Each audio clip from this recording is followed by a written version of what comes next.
तो चलिए शुरू करते हैं। आज हम बात करने वाले हैं मेटा के नए रे बैंड डिस्प्ले स्मार्ट ग्लासेस के बारे में।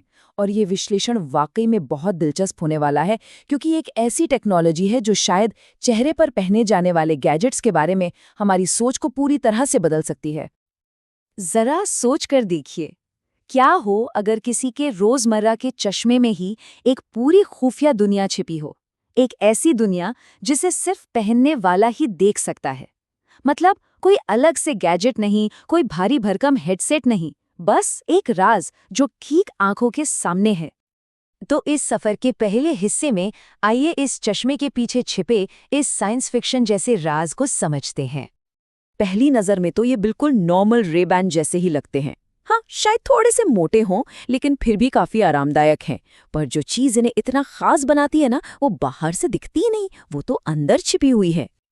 तो सवाल ये है कि इस फ्रेम के अंदर आखिर है क्या। देखिए, एक बेहतर कैमरा है जो पहले से 2.5 गुना ज्यादा रेजोल्यूशन पर रिकॉर्ड करता है। एक नहीं, दो नहीं, पूरे 5 माइक्रोफोन हैं। ट्रांजिशन लेंस हैं जो धूप में अपने आप गहरे हो जाते हैं, और एक खास तौर पर बनाई गई बैटरी। लेकिन इन सबसे बढ़कर जो असली चीज है, वो है एक खुफिया डिस्प्ले। अब आते हैं इसके सबसे जादुई, सबसे मैजिकल हिस्से पर, इसका प्राइवेट डिस्प्ले। तो ये असल में महसूस कैसे होता है और काम कैसे करता है। देखिए, ये कोई असली स्क्रीन नहीं है जो आंख पर चिपकी हुई हो, नहीं, बल्कि ये एक प्रोजेक्ट की गई तस्वीर है जो दाहिनी आंख के किनारे पर दिखाई देती है। और ये आसपास की दुनिया पर टिकी हुई नहीं रहती, बल्कि एक छोटी सी खिड़की जैसी महसूस होती है। और इसकी ब्राइटनेस, ओहो, कमाल की है। ये इतनी ज्यादा ब्राइट है कि कड़ी धूप में भी बिल्कुल साफ दिखाई देती है, किसी भी स्मार्टफोन स्क्रीन से कहीं ज्यादा तेज। लेकिन सबसे कमाल की बात वो ये है कि ये पूरी तरह से प्राइवेट है। इसकी जो इनडायरेक्ट प्रोजेक्शन तकनीक है ना, उसकी वजह से भले ही इसे फुल ब्राइटनेस पर इस्तेमाल किया जा रहा हो, आसपास खड़े किसी को भी पता नहीं चलेगा कि डिस्प्ले पर चल क्या रहा है। जैसा कि एक समीक्षक ने कहा, मेरी स्क्रीन अभी चालू है और आप बता भी नहीं सकते। सोचकर एक कमाल लगता है ना, कि पहली पीढ़ी के प्रोडक्ट में ही इतनी बड़ी चिंता को दूर कर दिया गया है। तो अब ये शानदार डिस्प्ले तो है, ठीक है, लेकिन इसको कंट्रोल कैसे करते हैं? यहीं पर चीजें और भी फ्यूचरिस्टिक हो जाती हैं। तो मिलिए न्यूरल बैंड से। अब ये कोई घड़ी नहीं है, बल्कि एक हल्का सा आरामदायक सा बैंड है जो कलाई के मांसपेशियों से आने वाले इलेक्ट्रिक सिग्नल्स को मापता है। और इससे होता क्या है? हाथ के छोटे छोटे इशारों से ही चश्मे को कंट्रोल किया जा सकता है। और ये दिखाता है कि ये कितना कितना बड़ा बदलाव है। सोचकर देखिए, पहले के स्मार्ट ग्लासेस में क्या था? सिर पर अजीब तरह से टैप करना पड़ता था, लेकिन अब बस हाथ से हल्के इशारे, चाहे हाथ नीचे ही क्यों न हो, किसी को पता तक नहीं चलेगा। और इसको इस्तेमाल करना बहुत आसान है। उंगलियों से डबल टैप किया, स्क्रीन ऑन हो गई।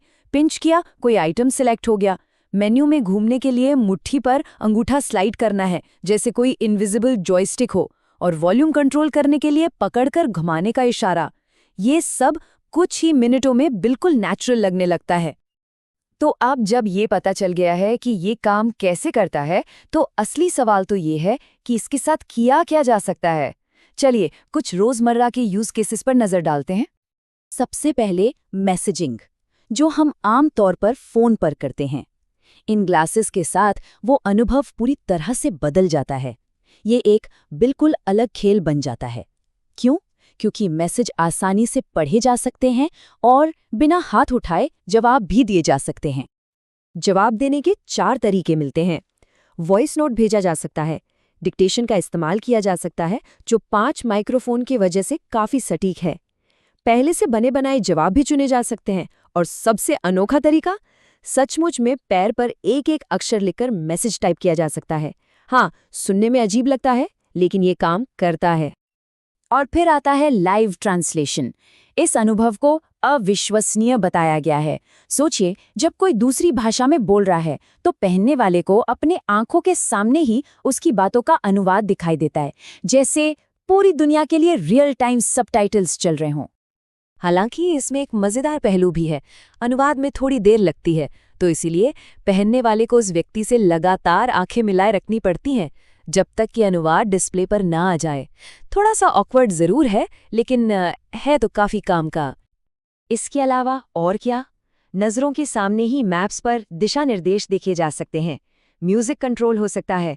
खाना बनाते समय मेटा एआई से रेसिपी पूछ लो। और हाँ, जाहिर है, जो कुछ भी सामने दिख रहा है उसकी तस्वीरें और वीडियो तो ले ही सकते हैं। ये सब सुनने में बिल्कुल भविष्य जैसा लगता है ना? लेकिन सच ये है कि हम अभी पूरी तरह से वहां पहुंचे नहीं हैं। चलिए अब थोड़ा रियलिटी चेक करते हैं। तो यहाँ ये समझना ज़रूरी है कि कुछ कमियां भी हैं। जैसे लगभग आधे काम अभी भी फ़ोन पर ही निर्भर करते हैं। कोई ऐप स्टोर नहीं है, इसलिए ऐप्स का सिलेक्शन बहुत छोटा है। कैमरे की क्वालिटी ठीक ठाक है, पर आज के फ़ोन जैसी बिल्कुल नहीं। और यूज़र मेटा के अपने इकोसिस्टम यानी मेटा मैप्स, मेटा एआई, इन्हीं तक सीमित रहते हैं। और इसकी कीमत $799। ये एक बड़ा निवेश है, खासकर तब जब ये चश्मे अभी तक पूरी तरह से फ़ोन की जगह नहीं ले सकते। तो फिर मेटा इसे अभी रिलीज क्यों कर रहा है? उनका लक्ष्य शायद ये है कि स्मार्ट ग्लासेस के आइडिया को नॉर्मलाइज किया जाए, इससे पहले कि एप्पल या कोई और कंपनी अपना विजन प्रोडक्ट बाजार में लाए। मतलब मकसद ये है कि जब भी स्मार्ट ग्लासेस का जिक्र हो तो लोगों के दिमाग में सबसे पहले मेटा का नाम आए। तो ये है भविष्य की एक झलक। माना कि ये अधूरा है, महंगा है, लेकिन ये अविश्वसनीय रूप से रोमांचक भी है। ये दिखाता है कि कंप्यूटिंग आखिर जा किधर रही है। तो असली सवाल ये नहीं है कि तकनीक तैयार है या नहीं, बल्कि ये है कि क्या हम इसे पहनने के लिए तैयार हैं।